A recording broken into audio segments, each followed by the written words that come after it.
ترکی کے 10 شہروں میں 9 لاکھ سے زائد عمارتیں تباہ ہو گئی ہیں، جن میں بڑے نامی گرامی بلڈرز کی تعمیر کردہ اونچی بلڈنگز بھی شامل ہیں۔ ان تمام بلڈرز کے نام ECL میں ڈال کر ان کی گرفتاری جاری ہے۔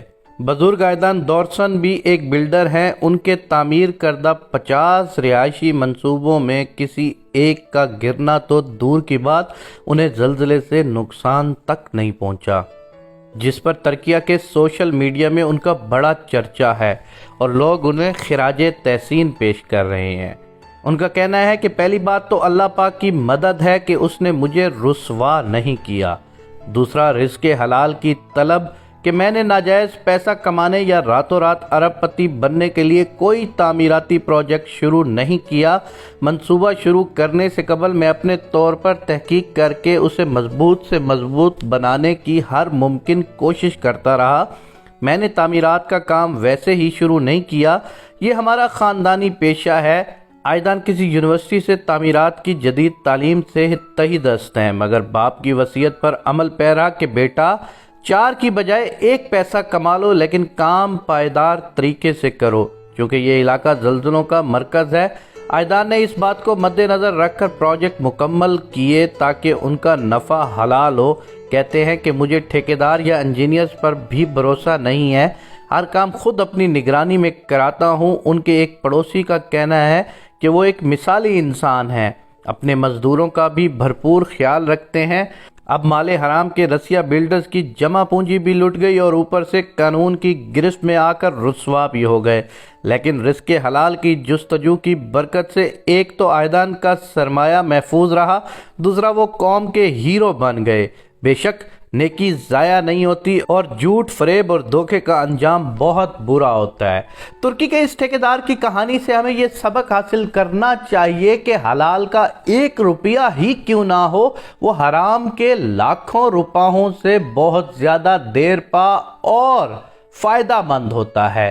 حضور اکرم صلی اللہ علیہ وآلہ وسلم نے اپنی پوری زندگی میں، ائمہ تحریم نے اپنی پوری زندگی میں، صحابہ کرام نے اپنی پوری زندگی میں، اللہ پاک کی قرآن پاک کی کتاب میں پوری طرح حلال کے اوپر لیکچر دیے گئے ہیں کہ حلال کمانا سیکھو، حلال کماؤ اور اپنے بچوں کو حلال کی تربیت دو۔ حرام کا 1 لقمہ بھی انسان کی نسلوں تک اس کو بدتمیز پیدا کر سکتا ہے، اور حرام کا 1 لقمہ کسی بھی گھر کو اجاڑنے کے لیے کافی ہوتا ہے۔ اس کہانی سے ہمیں یہ سبق ملتا ہے کہ ہمیں تھوڑا کما لینا چاہیے، لیکن وہ حلال کا ہونا چاہیے۔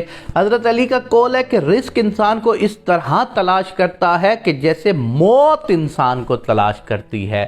تو ناظرین، کبھی بھی اپنے رزق کے حوالے سے آپ لوگوں نے پریشان نہیں ہونا۔ آپ کو رزق آپ کے حصے کا ضرور ملے گا، جو آپ کے نصیب میں اللہ باری تعالیٰ کی طرف سے لکھ دیا گیا ہے، وہ رزق آپ کو خود ڈھونڈے گا۔ اب وہ رزق آپ کی طرف آئے گا، لازمی آئے گا، پہنچ کے رہے گا۔ اب طریقہ کار انسان نے خود ڈھونڈنا ہے۔ اب اس رزق کو وہ حرام کے طریقے سے اپنے تک پہنچاتا ہے اور یا حلال کے طریقے سے وہ اس کو اپنے تک لے کے آتا ہے۔ رزق اس کا وہی آنا ہے جو اس کا حصے کا اللہ باری تعالیٰ نے لکھ دیا ہے۔ اس مثال کو ذرا آسان لفظوں میں آپ کو سمجھانا چاہتا ہوں کہ اگر کسی شخص کے حصے میں اللہ تعالیٰ نے 100 روپے لکھے ہیں تو 100 کے 100 پورے ملیں گے، کبھی بھی 101 بھی نہیں ہو سکتا اور کبھی بھی 99 نہیں ہو سکتے۔ نہ 1 روپیہ کم اس کے حصے میں رہے گا اور نہ 1 روپیہ زیادہ اس کے حصے میں آئے گا، اور وہ 100 روپے کمانے کا طریقہ انسان کا اپنا ہوگا کہ وہ اس کو حلال کے طریقے سے کماتا ہے یا اپنی زندگی میں حرام کے طریقے سے کر کے اس کو کماتا ہے۔ تو ناظرین، کبھی بھی حرام کے طریقے میں کبھی بھی مت جائیے گا۔ حرام کے طریقے میں لذت ہو سکتی ہے، وقتی فائدہ ہو سکتا ہے، لیکن وہ کبھی بھی دیر پا نہیں ہو سکتا۔